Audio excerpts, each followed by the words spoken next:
Dear students, in the last video we discussed what are the accounting standards and what are the need for the accounting standard and what are its importance. So in this video let us discuss what are the important statutory bodies authorized to issue the accounting standards in India. There are three important bodies which are authorized to issue the accounting standards in India. First one is NACAS, National Advisory Committee on Accounting Standards. One more, National Financial Reporting Authority, which is called as ANFRA. And one more is Institute of Chartered Accountants of India. So first one will say National Advisory Committee on Accounting Standards, NACAS, and it is the statutory body set up under section 210 subsection A of the Companies Act of 1956 by the Government of India. Actually, this National Advisory Committee on Accounting Standard, it is replaced by National Financial Reporting Authority. ಅಂದರೆ ಈಗ present ನಾವು national financial reporting ಅಥಾರಿಟಿಯನ್ನು ನೋಡ್ಬೋದು. National advisory committee on accounting standards ಏನಿದೆ ಅದು ಈಗ dissolve ಆಗಿದೆ. ಅದರ ಪ್ಲೇಸಲ್ಲಿ ನ್ಯಾಷನಲ್ ಫೈನಾನ್ಷಿಯಲ್ ರಿಪೋರ್ಟಿಂಗ್ ಅಥಾರಿಟಿ ಬಂದಿದೆ. The functions which are performed by the National Advisory Committee on Accounting Standards are now performed by National Financial Reporting Authority. ಅದರಲ್ಲಿ ಏನು constitutions ಇದೆಯೋ ಅದೆಲ್ಲ same constitutions national financial reporting ಅಥಾರಿಟಿಯಲ್ಲೂ ಕೂಡ ಇದೆ. So therefore we'll see the functions of National Financial Reporting Authority. Okay. So the central government may by notification constitute a national financial reporting authority to provide for matters relating to accounting and auditing standards under the Companies Act 2013. National Financial Reporting Authority is constituted under the Companies Act of 2013 and which is set up by the central government, and it has got the supreme power to issue the accounting standards. By making the proper review, it brings changes in the existing standards, accounting standards. It brings the proper changes and it issues the accounting standards from time to time. Let us discuss the different powers of NFRA. First one, it can ask for the production of books of accounts and other documents at such places and at such times as may be specified by it. NFRA not only having the authority to issue the accounting standards, implement the accounting standards, but it also have the responsibility to see whether all the organization or all the authorities are following these accounting standards or not. So therefore it is having the power to check, or it can ask the different organizations to produce the books of accounts and other documents. Next, it can inspect any book, register and other documents of any person. It is having the right to make the inspection of any books or any documents which is maintained by the different business concerns. It can issue notice for examination of witness or documents. It can also examine the different documents maintained by the company. It shall have the power to investigate on a reference made by it to by the central government. If the central government, if it makes any or if it authorizes NFRA to make any investigation of any company, then it can also undertake, or it is having the power to investigate the operations of or any, or it is having the right to investigate the books of accounts maintained by the companies. Next, a third institution is the Institute of Chartered Accountants of India, ICAI. Here the Institute of Chartered Accountants of India, it has got its own separate wing which is called as Accounting Standard Board, and which is meant for implementing and issuing the different accounting standards, and which is set up on 21st April 1977. So in the Institute of Chartered Accountant of India, we have the separate wing for issuing accounting standard which is called ASB, Accounting Standard Board. The Council of Institute of Chartered Accountant of India constituted a board called the Accounting Standard Board (ASB) for the formulation of accounting standards in India. It was set up on 21st April 1977. Now we will see the functions of Accounting Standard Board. It tries to harmonize the diverse accounting policies and practice in India. So it tries to bring uniformity in the diverse accounting policies and practices in India. ಇಂಡಿಯಾದಲ್ಲಿ practice ಮಾಡುವಂಥ ಬೇರೆ ಬೇರೆ accounting ಪಾಲಿಸೀಸಲ್ಲಿ ಮತ್ತು ಪ್ರಾಕ್ಟೀಸಸಲ್ಲಿ ಒಂದು ರೀತಿಯ ಯೂನಿಫಾರ್ಮಿಟಿಯನ್ನು ತರಲಿಕ್ಕೆ ಇದು ಪ್ರಯತ್ನಿಸ್ತದೆ. It takes into consideration the laws, customs, usages and business environment in country, as most of the business as it functions in India. So while issuing the accounting standards, they should give the proper considerations to the law of the land, the customs, usages which are followed in India. ಅದು ಫಾರಿನಲ್ಲಿ function ಮಾಡ್ತಾ ಇರ್ಬೋದು, foreign ಅದು globally ಅದು function ಮಾಡ್ತಾ ಇರ್ಬೋದು, but ಅದು business ಇಂಡಿಯಾದಲ್ಲಿ operate ಮಾಡೋ ಕಾರಣ ನಾವೇನು ಮಾಡಬೇಕಾಗತ್ತೆ, ಇಂಡಿಯಾದ ಕಸ್ಟಮ್ಸ್ ಯೂಸೇಜ್ ಲಾಸನ್ನು ಕೂಡ ನಾವು ಕನ್ಸಿಡ್ರೇಷನ್ಗೆ ತಗೊಳ್ಬೇಕಾಗತ್ತೆ. It also gives the consideration to international accounting standards issued by IASB. International ಸ್ಟ್ಯಾಂಡರ್ಡ್ಸನ್ನು ಕೂಡ ಇಂಟರ್ನ್ಯಾಷನಲ್ ಅಕೌಂಟಿಂಗ್ ಸ್ಟ್ಯಾಂಡರ್ಡ್ ಬೋರ್ಡ್ ಏನು ಅಕೌಂಟಿಂಗ್ ಸ್ಟ್ಯಾಂಡರ್ಡ್ಸನ್ನು ಇಶ್ಯೂ ಮಾಡ್ತದೆ, ಸೊ ಅದಕ್ಕೆ ಕೂಡ ಇವರು ಇಂಪಾರ್ಟೆನ್ಸನ್ನು ಕೊಡಬೇಕಾಗಿದೆ. Because nowadays most of the companies they work globally. ಅದು ಖಾಲಿ ಹೋಮ್ ಕಂಟ್ರಿಯಲ್ಲಿ ಅದು ಫಂಕ್ಷನ್ ಮಾಡೋದಿಲ್ಲ, ಅದಕ್ಕೆ ಫಾರಿನ್ ಕಂಟ್ರೀಸಲ್ಲಿ ಅಥವಾ ಗ್ಲೋಬಲಿ ಬೇರೆ ಬೇರೆ ಬ್ರಾಂಚಸ್ ಇರತ್ತೆ, ಬೇರೆ ಬೇರೆ ಅವ್ರದ್ದೇ ಆದಂಥ ವಿಂಗ್ಸ್ ಇರತ್ತೆ. ಸೊ ಅದಕ್ಕೋಸ್ಕರ ಅವ್ರು ಏನು ಮಾಡಬೇಕಾಗುತ್ತೆ, they should bring some compliance with the international standard also. So ಅವರು law of the country, customs, usage ಅದಕ್ಕೆ ಇಂಪಾರ್ಟೆನ್ಸ್ ಕೊಡ್ತಾರೆ. ಅದರ ಜೊತೆಗೆ ಅವ್ರು ಏನು ಮಾಡಬೇಕಾಗತ್ತೆ, ಇಂಟರ್ನ್ಯಾಷನಲ್ ಅಕೌಂಟಿಂಗ್ ಸ್ಟ್ಯಾಂಡರ್ಡ್ಸ್ಗೆ ಕೂಡ ಅಷ್ಟೇ ಇಂಪಾರ್ಟೆನ್ಸನ್ನು ಕೊಡಬೇಕಾಗತ್ತೆ. Next, it entrusted with the task of reviewing the standards already issued. So, as the accounting or any business, as it has to function in the changing world, ಅಂದರೆ ವರ್ಲ್ಡ್ ಚೇಂಜ್ ಆಗ್ತಾ ಇರ್ತದೆ, business change ಆಗ್ತಾ ಇರ್ತದೆ, ಅಥವಾ business administration change ಆಗ್ತಾ ಇರ್ತದೆ.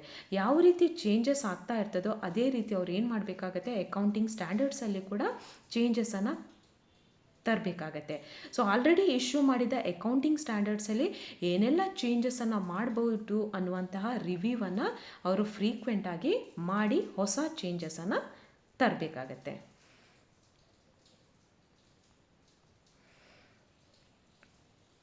Next will see Ind AS. Ind AS is nothing but Indian accounting standards. Indian accounting ಸ್ಟ್ಯಾಂಡರ್ಡನ್ನು ನಾವು ಶಾರ್ಟಾಗಿ ಇಂಡ್ AS ಅಂತ ಕರೀತೇವೆ.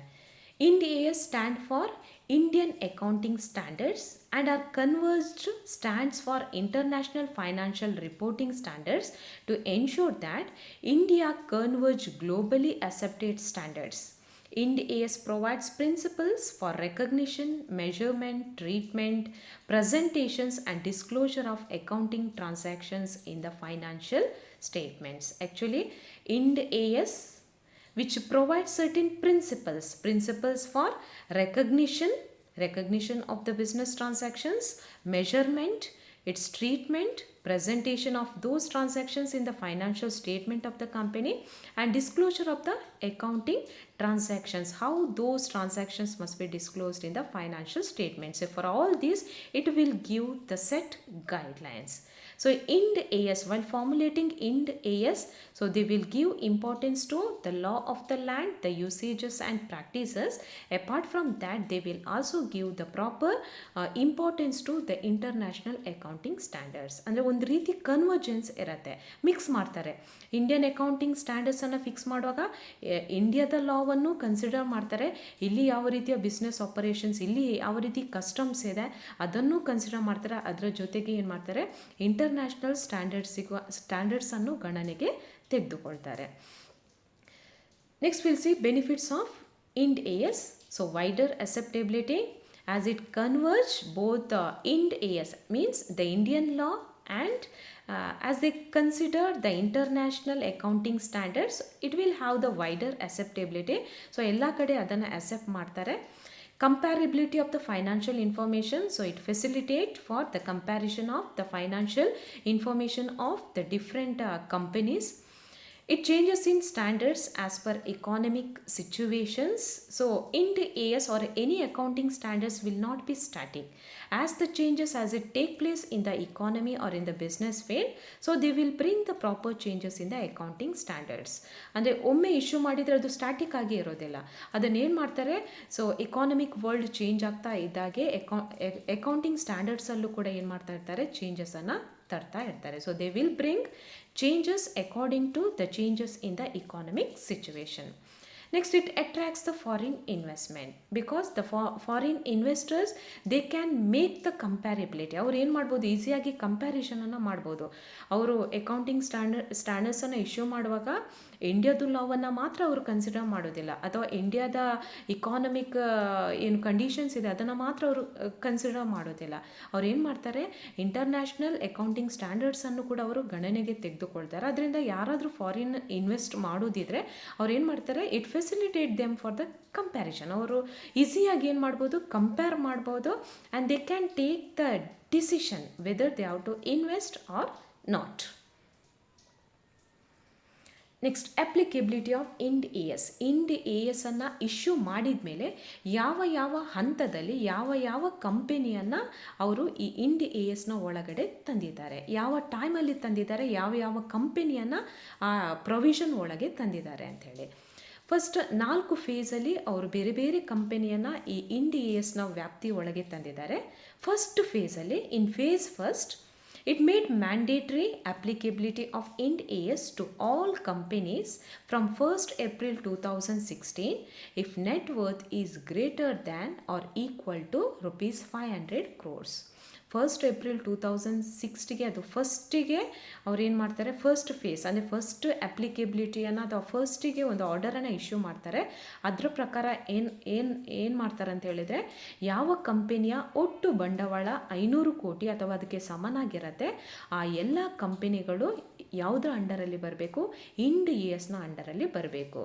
ಅಂಡರ್ ಬರುವುದಂತ ಹೇಳಿದರೆ, those companies they must follow the standards which are issued by the competent authorities. Phase ಸೆಕೆಂಡಲ್ಲಿ ಅದು ಯಾವಾಗ implement ಮಾಡ್ತಾರೆ, 1st April 2017 ಅದು ಕಮೆನ್ಸ್ ಆಗುತ್ತೆ. It is mandatory from 1st April 2017 if the net worth is greater than or equal to 250 crores but less than 500 crores. ಯಾವ ಕಂಪನಿದು net worth 500 crores ಕಮ್ಮಿ ಇದೆಯೋ ಅಥವಾ 250 crores ಸಮನಾಗಿದೆಯೋ ಅಥವಾ ಅದಕ್ಕಿಂತ ಜಾಸ್ತಿ ಇದೆಯೋ ಅಂಥ ಕಂಪನಿ ಇಂಡ್ AS ಒಳಗೆ ಬರ್ತದೆ.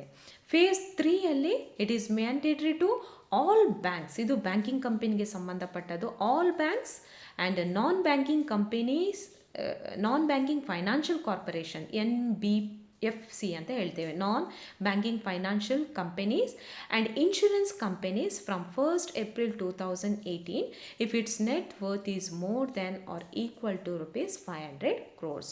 ಯಾವ ಎಲ್ಲ ಬ್ಯಾಂಕ್ ಕಂಪನಿ ಅಥವಾ ನಾನ್ ಬ್ಯಾಂಕಿಂಗ್ ಫೈನಾನ್ಷಿಯಲ್ ಕಾರ್ಪೊರೇಷನ್ಸ್ ಇರುತ್ತೋ ಅಥವಾ ಇನ್ಶೂರೆನ್ಸ್ ಕಂಪನಿ ಇರುತ್ತೋ ಅದರ ನೆಟ್ ವರ್ತ್ 500 crores ಜಾಸ್ತಿ ಇದ್ದರೆ ಅಂಥ ಕಂಪನಿ 1st April 2018 ಇಂಡ್ ASನ ವ್ಯಾಪ್ತಿಯ ಒಳಗಡೆ ಬಂದಿದೆ. ನೆಕ್ಸ್ಟ್ ಫೇಸ್ 4ರಲ್ಲಿ ಏನಾಗಿದೆ, all non banking financial corporations whose net worth is more than or equal to 250 crores but less than rupees 500 crores mandatory from 1st April 2019. 1st April 2019 ನಂತರ ಅದು face 4th ಆಗುತ್ತೆ. ಯಾವ ಎಲ್ಲ ನಾನ್ banking financial corporation ಇದು net worth 250 crores ಜಾಸ್ತಿ ಮತ್ತು 500 crores ಕಮ್ಮಿ ಇದೆಯೋ ಅಂತ ಎಲ್ಲ ಕಂಪನೀಸ್ 1st April 2019 ಇಂಡ್ ASನ ವ್ಯಾಪ್ತಿಯ ಒಳಗಡೆ ಬರ್ತದೆ. All the companies were brought into the purview of Ind AS under 4 different phases.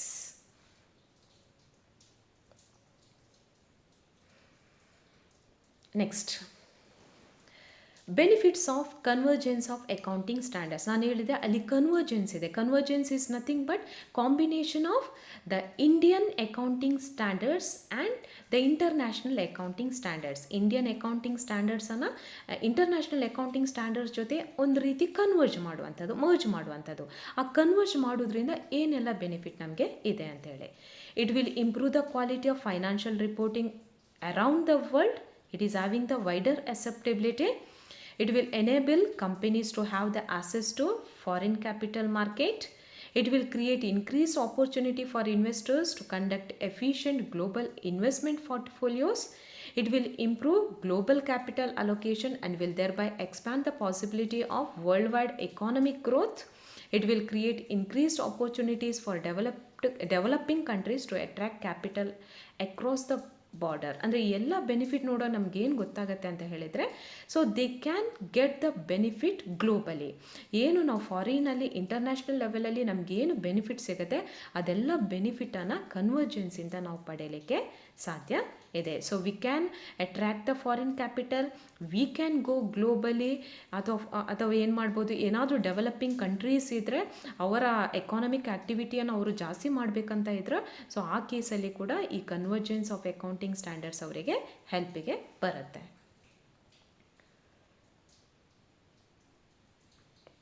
Next will C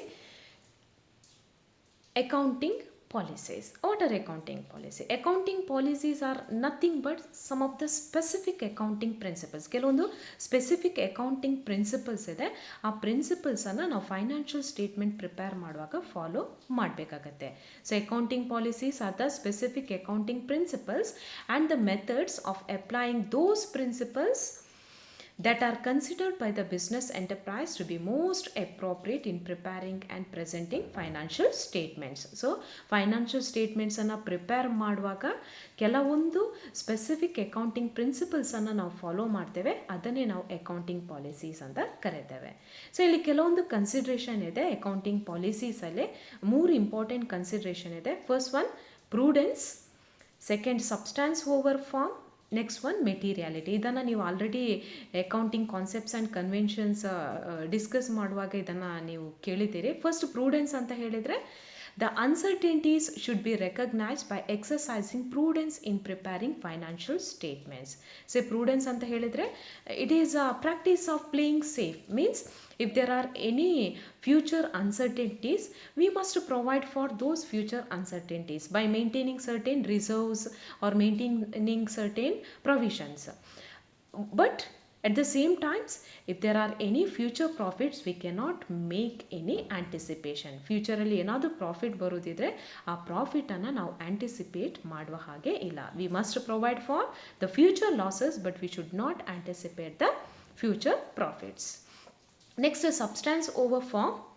Here transactions and other events should be accounted for and presented in accordance with their substance and financial reality and not merely with the legal form. Just legal form basis ಮೇಲೆ ಯಾವುದೇ ಒಂದು ಟ್ರಾನ್ಸಾಕ್ಷನನ್ನು ನಾವು entry ಮಾಡುವ ಹಾಗೆಲ್ಲ ಅದಕ್ಕೆ ಒಂದು financial reality ಇರಬೇಕಾಗುತ್ತೆ. We should give more importance to the financial reality and the legal form is not much important. ಅಂದರೆ ಲೀಗಲ್ ಫಾರ್ಮ್ಗೆ ಜಾಸ್ತಿ ಇಂಪಾರ್ಟೆನ್ಸ್ ಕೊಡೋ ಬದಲು ನಾವು ಯಾವುದಕ್ಕೆ ಜಾಸ್ತಿ ಇಂಪಾರ್ಟೆನ್ಸ್ ಕೊಡಬೇಕೋ ಫೈನಾನ್ಷಿಯಲ್ ರಿಯಾಲಿಟಿಗೆ ಜಾಸ್ತಿ ಇಂಪಾರ್ಟೆನ್ಸನ್ನು ಕೊಡಬೇಕಾಗತ್ತೆ. Next, materiality. Materiality means in order to make the proper or in order to facilitate for the efficient decision making purpose in the financial statement, we must disclose only those informations which are having the material effect. Means only the significant informations must be shown in the financial statement. ಯಾವುದು decision making ಮಾಡಲಿಕ್ಕೆ ಅಥವಾ decision ಮಾಡಲಿಕ್ಕೆ important ಆಗಿರುತ್ತಾ ಅಂತಹ ವಿಷಯಗಳನ್ನು, ಅಂತಹ ಟ್ರಾನ್ಸಾಕ್ಷನ್ಸನ್ನು ಮಾತ್ರ ನಾವು financial ಸ್ಟೇಟ್ಮೆಂಟಲ್ಲಿ disclose ಮಾಡಬೇಕು. ಎಲ್ಲ ಇರ್ರಿಲೆವೆಂಟ್ ಅಥವಾ ಡಿಸಿಷನ್ ಮಾಡಲಿಕ್ಕೆ ಯಾವುದು ಇಂಪಾರ್ಟೆಂಟ್ ಅಲ್ವೋ ಅಂತಹ ವಿಷಯಗಳನ್ನು ನಾವು ಫೈನಾನ್ಷಿಯಲ್ ಸ್ಟೇಟ್ಮೆಂಟಲ್ಲಿ ಡಿಸ್ಕ್ಲೋಸ್ ಮಾಡಬೇಕಾಗಿಲ್ಲ. ಅದನ್ನು ಡಿಸ್ಕ್ಲೋಸ್ ಮಾಡಿದರೆ ಏನಾಗುತ್ತೆ, ಕೆಲವೊಮ್ಮೆ ಇಂಪಾರ್ಟೆಂಟ್ ಮ್ಯಾಟರ್ಸ್ ನಮ್ಮ ಕಣ್ಣಿಂದ ತಪ್ಪಿ ಹೋಗುವ ಸಾಧ್ಯತೆ ಇದೆ. So financial statement should be disclosed all items which are material enough to affect evaluation or decisions of the various users of the financial statement. Only those transactions must be disclosed which are having the material effect. Next, I told there are different accounting standards which are issued by the proper accounting bodies from time to time. So far at present, so far 34 accounting standards were issued, but ಈಗ ಏನಾಗಿದೆ ಕೆಲವೊಂದು ಅಡ್ಜಸ್ಟ್ಮೆಂಟನ್ನು ಮಾಡಿದ್ದಾರೆ. there were a deletion of certain accounting standards.